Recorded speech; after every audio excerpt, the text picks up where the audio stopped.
ವಿರಾಮದ ಬಳಿಕ ಜಾತಕ ಫಲ ವಿಶೇಷ ಕಾರ್ಯಕ್ರಮಕ್ಕೆ ಮತ್ತೆ ಸ್ವಾಗತ. ಶಾಸ್ತ್ರಿಗಳೇ, ಸೌರ ಯುಗಾದಿ ಈ ದಿನ 12 ರಾಶಿಗಳ ಫಲಾಫಲ ಹೇಗಿದೆ ತಿಳಿಸ್ಕೊಡೋದಾದ್ರೆ? 12 ರಾಶಿಗಳ ಫಲಾಫಲ ತಿಳಿಯುವ ಮುನ್ನ ಇವತ್ತಿನ ಗ್ರಹಸ್ಥಿತಿಯನ್ನು ಗಮನಿಸ್ಕೊಳ್ಳೋದಾದರೆ ಮೇಷರಾಶಿಯಲ್ಲಿ ಗುರುವಿನ ಜೊತೆಗೆ ಮಾಂದಿಬುದಿಯಾಗಿದೆ. ಆನಂತರದಲ್ಲಿ ರವಿ ಪ್ರವೇಶ ಆಗುತ್ತೆ. ಇನ್ನು ದ್ವಿತೀಯದಲ್ಲಿ ಅಂದರೆ ವೃಷಭ ರಾಶಿಯಲ್ಲಿ ಚಂದ್ರ ಇರತಕ್ಕಂಥದ್ದು, ಕನ್ಯಾ ರಾಶಿಯಲ್ಲಿ ಕೇತು ಇರತಕ್ಕಂಥದ್ದು, ಕುಂಭರಾಶಿಯಲ್ಲಿ ಕುಜ ಶನಿಯರ ಯುತಿಯನ್ನು ನೋಡ್ತಾ ಇದ್ದೀವಿ. ಇನ್ನು ಮೀನರಾಶಿಯಲ್ಲಿ ಅಲ್ಲಿ ರವಿ, ಬುಧ, ಶುಕ್ರ ಹಾಗೂ ರಾಹು ಇದ್ದಾರೆ. ರವಿ ಆನಂತರದಲ್ಲಿ ಮೇಷರಾಶಿಯನ್ನು ಪ್ರವೇಶ ಮಾಡ್ತಾನೆ. ಹೀಗಿರುವಾಗ 12 ರಾಶಿಗಳ ಫಲಾಫಲ ಹೇಗಿರ್ತದೆ ಗಮನಿಸ್ಕೊಳ್ಳೋಣ. ಮೊದಲಿಗೆ ಮೇಷರಾಶಿಯವರೆಗೆ ಈ ದಿವಸ ನೋಡಿ, ಈ ದಿವಸದ ಮಧ್ಯಾಹ್ನದ ನಂತರದಿಂದ ನಿಮಗೆ ಬಹಳ ವಿಶೇಷವಾದ ಲಾಭ ಇದೆ, ವಿಶೇಷವಾದ ಅನುಕೂಲ ಇದೆ. ರಾಜಕಾರಣಿಗಳಿಗೆ, ಸರ್ಕಾರಿ ವಲಯದಲ್ಲಿ ಇರ್ತಕ್ಕಂಥವ್ರಿಗೆ ಇವರಿಗೆಲ್ಲ ತುಂಬ ಚೆನ್ನಾಗಿ ಈ ಹೊತ್ತಿನಿಂದಲೇ ಒಂದು ಮಾರ್ಗದರ್ಶನ ಸಿಕ್ಬಿಡುತ್ತೆ, ಮಾರ್ಗಸೂಚಿ ಸಿಗುತ್ತೆ. ರಹದಾರಿ ಅಂತೀವಲ್ಲ, ಎಕ್ಸ್ಪ್ರೆಸ್ ಹೈವೇ ಅಂತೀವಲ್ಲ, ಆ ಥರದೊಂದು ರಸ್ತೆಗೆ ಇಳಿದುಬಿಡ್ತೀರ. ಚೆನ್ನಾಗಿದೆ, ಜರ್ನಿ ಚೆನ್ನಾಗಿರುತ್ತೆ ಅಂತ. ಈ ದಿವಸ ಚಂದ್ರ ಚೆನ್ನಾಗಿದ್ದಾನೆ, ಹೀಗಾಗಿ ಕುಟುಂಬದಲ್ಲಿ ಸಹಕಾರ ಚೆನ್ನಾಗಿರ್ತದೆ. ಅನ್ನ ಸಮೃದ್ಧಿ, ಈ ದಿವಸ ಒಳ್ಳೆಯ ಸುಗ್ರಾಸ ಭೋಜನ ಅಥವಾ ಇನ್ನೇನೋ ನೀವು ಇಷ್ಟಪಟ್ಟಿದ್ದನ್ನು ತಿಂತಕ್ಕಂಥ ಒಂದು ದಿವಸ ಚೆನ್ನಾಗಿದೆ. ಸ್ತ್ರೀಯರಿಗೆ ಹೆಚ್ಚಿನ ಬಲ ಇದೆ, ವೃತ್ತಿಯಲ್ಲಿ ಹೆಚ್ಚಿನ ಅನುಕೂಲ ಇದೆ, ತುಂಬ ಚೆನ್ನಾಗಿದೆ. ಈ ದಿವಸದಿಂದ ಕುಜನೂ ಲಾಭದಲ್ಲಿರೋದು, ಇದೆಲ್ಲ ಒಳ್ಳೆಯ ಲಕ್ಷಣಗಳು ಚೆನ್ನಾಗಿದ್ದಾವೆ. ಪ್ರಾರ್ಥನೆಗೆ ದಿವಸ ನೋಡಿ, ಜನ್ಮದ ಮಾಂದಿ ಸ್ವಲ್ಪ ಆರೋಗ್ಯ ವ್ಯತ್ಯಾಸ ಆಗಬಹುದು. ಸುಬ್ರಹ್ಮಣ್ಯ ಕವಚವನ್ನು ಕೇಳಿಸ್ಕೊಳ್ಳಿ. ಇನ್ನು ವೃಷಭ ರಾಶಿಯವರಿಗೆ ದಿವಸ ರವಿ ವ್ಯಯಕ್ಕೆ ಬರ್ತಾ ಇದ್ದಾನೆ.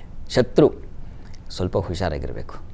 ನಿಮ್ಮ ಸ್ನೇಹಿತರಿಂದ, ಬಂಧುಗಳಿಂದ ಸ್ವಲ್ಪ ಹಣ ನಷ್ಟ ಆಗುತ್ತೆ. ಕೊಟ್ಬಿಟ್ಟಿರ್ತೀರ, ಕೇಳೋಕ್ಕಾಗಲ್ಲ, ಬಿಡೋಕ್ಕಾಗಲ್ಲ, ಅಂಥ ಒಂದು ಪರಿಸ್ಥಿತಿ, ಅಂಥದ್ದು ಒಂದು ವ್ಯಯ, ನಷ್ಟ ಅದನ್ನು ಸೂಚಿಸ್ತಾ ಇದೆ. ಹುಷಾರು.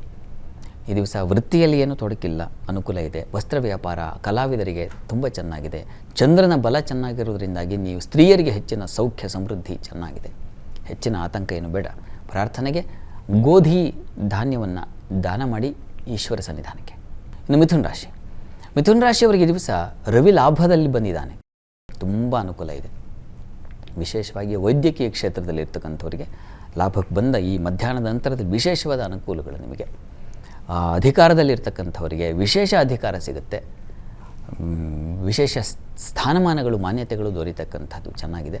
ಈ ದಿವಸ ಸ್ವಲ್ಪ ಹೆಚ್ಚಿನ ಖರ್ಚಿದೆ, ಸ್ತ್ರೀಯರಿಗೆ ಹೆಚ್ಚಿನ ವ್ಯಯ ಸೂಚಿಸ್ತಾ ಇದೆ. ಆದರೆ ಒಳ್ಳೆಯದಕ್ಕಾಗಿ, ಹಿತವಾದವರಿಗಾಗಿ, ಇಷ್ಟದವರಿಗಾಗಿ ಹಣ ವಿನಿಯೋಗ.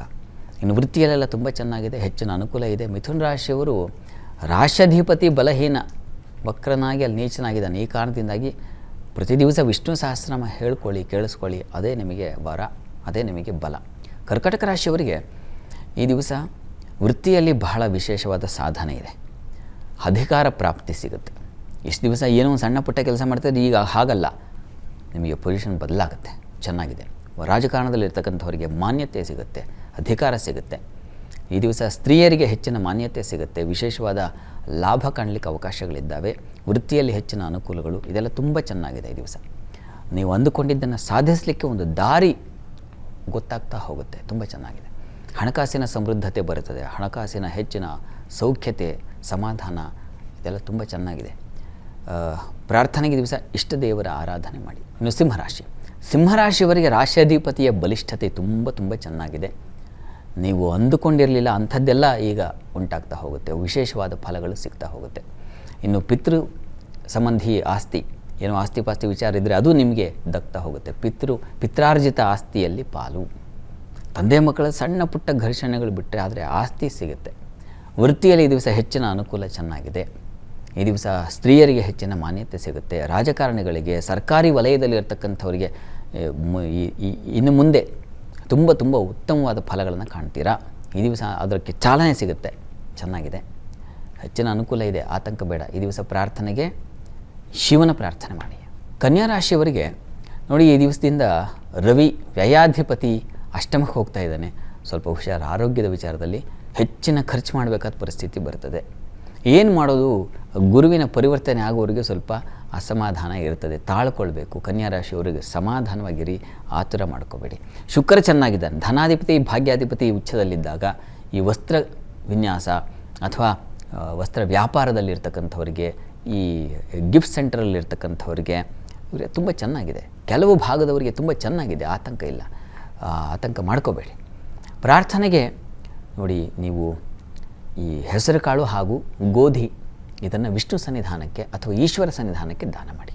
ಶಾಸ್ತ್ರಿಗಳೇನುಳಿದ 6 ರಾಶಿಗಳ ಫಲಾಫಲಗಳನ್ನು ತಿಳಿಸ್ಕೊಡಿ. ಅದಕ್ಕೂ ಮುಂಚೆ ಮತ್ತೊಂದು ವಿರಾಮ ತಗೊಂಡು ಬರೋಣ. ಜಾತಕ ಫಲ ವಿಶೇಷ ಕಾರ್ಯಕ್ರಮ ಮುಂದುವರಿಯುತ್ತೆ ಮತ್ತೊಂದು ಪುಟ್ಟ ವಿರಾಮದ ಬಳಿಕ.